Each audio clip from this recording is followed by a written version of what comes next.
Bogus हटाओ, आदिवासी बचाओ, bogus हटाओ, आदिवासी बचाओ, बोगस हटाओ, आदिवासी बचाओ, बोगस हटाओ। आदिवासी बचाओ। विश्वरत्न भारतरत्न डॉक्टर बाबासाहेब आंबेडकरांचा जय असो, विश्वरत्न भारतरत्न डॉक्टर बाबासाहेब आंबेडकरांचा जय असो। बिरसा मुंडा करे पुकार, उल गुलान, बिरसा मुंडा करे पुकार, उल गुलान, तंट्या मामा करे पुकार, उल गुलान। क्रांतीवीर बाबूराव शर्माकेंचा, जय असो, क्रांतीवीर बाबूराव शर्माकेंचा।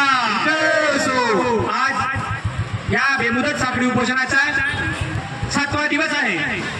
गेल्या 25 सप्टेंबर 2024 रोजीपासून आम्ही जिल्हा परिषद कार्यालय यवतमाळ समोर बेमुदत साखळी उपोषणासाठी आमची प्रमुख मागणी घेऊन बसलेले आहोत। आमची प्रमुख मागणी आहे की 13 जिल्ह्यातील 17 संवर्गातील पदभरतीच्या नियुक्त्या या आम्हाला तात्काळ देण्यात याव्यात आणि जोपर्यंत तात्काळ नियुक्त्या आम्हाला मिळणार नाही तोपर्यंत आम्ही इथे आमच्या मागण्यासाठी लढू, सरकारसोबत झगडू, परंतु आमच्या मागण्या पूर्ण घेतल्याशिवाय आम्ही इथून उठणार नाही।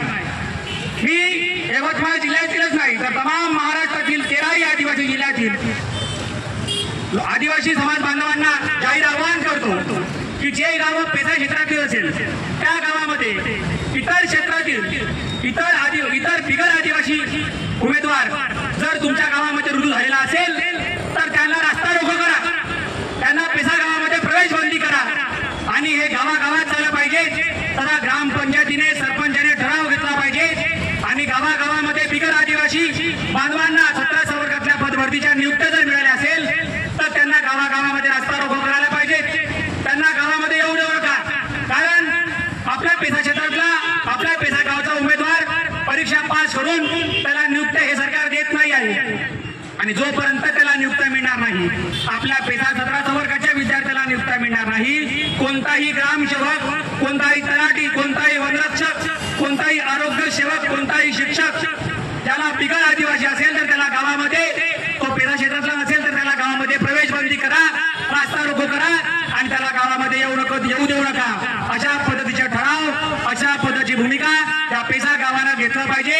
गावागावातून, तालुक्यातून आणि अख्ख्या जिल्ह्यातून, अख्ख्या महाराष्ट्रामध्ये अशा पद्धतीची भूमिका आपल्या पेसा क्षेत्रातल्या समाज बांधवांनी घेतलं पाहिजे असं मी नयन वासुदेव पेंदोर यवतमाळ पेसा क्षेत्रातील पात्रधारक उमेदवार असं जाहीर आवाहन करतो।